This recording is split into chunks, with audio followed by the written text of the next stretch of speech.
आखिरकार जिस टेक्नोलॉजी को पाने के लिए भारत लगातार ताइवान से बातचीत कर रहा था, अब ये टेक्नोलॉजी भारत को ताइवान से इंपोर्ट करने की जरूरत नहीं पड़ेगी, बिकॉज भारतीय कंपनियों ने इसे खुद से बनाने का काम शुरू कर दिया है। और इस बार कोई छोटी कंपनी या फिर स्टार्टअप ने इसमें हाथ नहीं डाला है, बल्कि भारत के एक दिग्गज प्लेयर ने इस सेक्टर में हाथ डाल दिया है, सो दैट भारत के अंदर ताइवान का इस सेक्टर में डोमिनेट कर पाना बहुत ही ज्यादा मुश्किल होगा। और इस टेक्नोलॉजी की मदद से हम भारत के अंदर इलेक्ट्रिक व्हीकल्स की कई बड़ी प्रॉब्लम को आसानी से सॉल्व कर पाएंगे। दोस्तों, भारत की दिग्गज कंपनी रिलायंस इंडस्ट्रीज की subsidiary company Reliance new energy ने रिसेंटली स्टेटमेंट दिया है। उन्होंने बताया कि हम करीब 20,000 solar power swappable battery stations को भारत के अंदर इंस्टॉल करने वाले हैं, जहां पर स्वैपेबल बैटरी सिस्टम ऑलरेडी चीन, डेनमार्क, जर्मनी, ताइवान जैसे देशों में इस्तेमाल किया जा रहा है। और ये लोगों का काफी ज्यादा टाइम सेव करता है, बिकॉज इस सिस्टम में आपके ईवी में लगी हुई बैटरी को आपको खुद से चार्ज करने की जरूरत नहीं पड़ती है, बल्कि इस टेक्नोलॉजी की मदद से आपको सिर्फ चार्जिंग स्टेशन पर जाना है। आप अपने इलेक्ट्रिक व्हीकल से एक डिस्चार्ज बैटरी को निकालेंगे और स्टेशन से एक फुली चार्ज बैटरी को निकालेंगे, वो उसको आप अपने ईवी में फिट करेंगे और डिस्चार्ज बैटरी को आपको चार्जिंग में फिट करना है। कुछ ही सेकंड में आपका इलेक्ट्रिक व्हीकल 0 to 100% चार्ज हो जाएगा।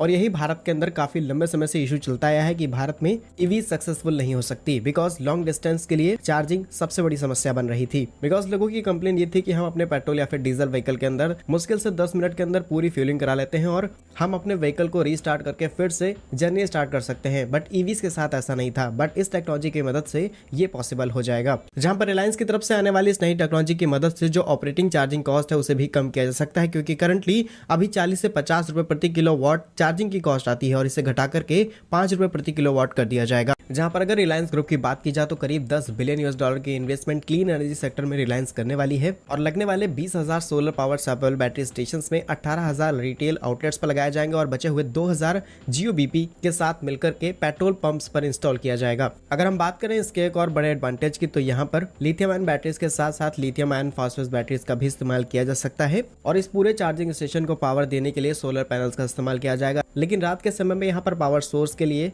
पावर प्लांट्स को ही यूज किया जाएगा, लेकिन एक पूरे इंफ्रास्ट्रक्चर को बिल्ड कर दिया जाएगा। चार्जिंग स्टेशंस पर कितनी बैटरीज अवेलेबल है या फिर नहीं, ये सारी इन्फॉर्मेशन आपको इनकी एप्लीकेशन पर मिल जाएगी। इसके लिए रिलायंस एक सेंट्रल मॉनिटरिंग सॉल्यूशन नाम के प्लेटफॉर्म को भी डेवलप करी है, जिसके बाद कुछ एप्स भी लॉन्च किए जाएंगे। वही रिलायंस लाने वाले अपने इस नए व्हीकल को already renewable energy India expo 2023 में डिस्प्ले भी कर चुके हैं। इसके अलावा सबसे इंपॉर्टेंट की 2 बड़ी बैटरी बनाने वाली कंपनी, जिसमें पहली कंपनी का नाम है फेराडियन, जिसको रिलायंस ने करीब 1500 करोड़ और दूसरी कंपनी है लिथियम वर्क्स, इनको करीब 1700 करोड़ रुपए में एक्वायर कर लिया है। इसमें से एक कंपनी लिथियम आयन बैटरीज और दूसरी लिथियम आयन फॉस्फेट बैटरीज बनाने का काम करती है। तो रिलायंस पूरी तरीके से ग्राउंड लेवल पर काम कर रही है और न सिर्फ इलेक्ट्रिक व्हीकल्स लाए जाएंगे, बल्कि चार्जिंग इंफ्रास्ट्रक्चर के साथ साथ लगने वाली लिथियम आयन बैटरीज और उनमें लगने वाले सभी कंपोनेंट्स को भी रिलायंस भारत के अंदर तैयार करने वाली है। और इसलिए एक्सपेक्ट किया जा रहा है कि रिलायंस अपने जो भी व्हीकल्स लाने वाली है, इनका जो प्राइस है वो बहुत ही ज्यादा कम रह सकता है और रिलायंस भारत के इस मार्केट को भी पूरी तरीके से कैप्चर करने की तैयारी में है। बाकी आपका इस पर क्या ओपिनियन है, हमें कमेंट में जरूर बताइए। भारत के ऐसे ही यूजफुल इन्फॉर्मेटिव वीडियोस पाने के लिए हमारे YouTube चैनल को सब्सक्राइब जरूर कर लीजिए।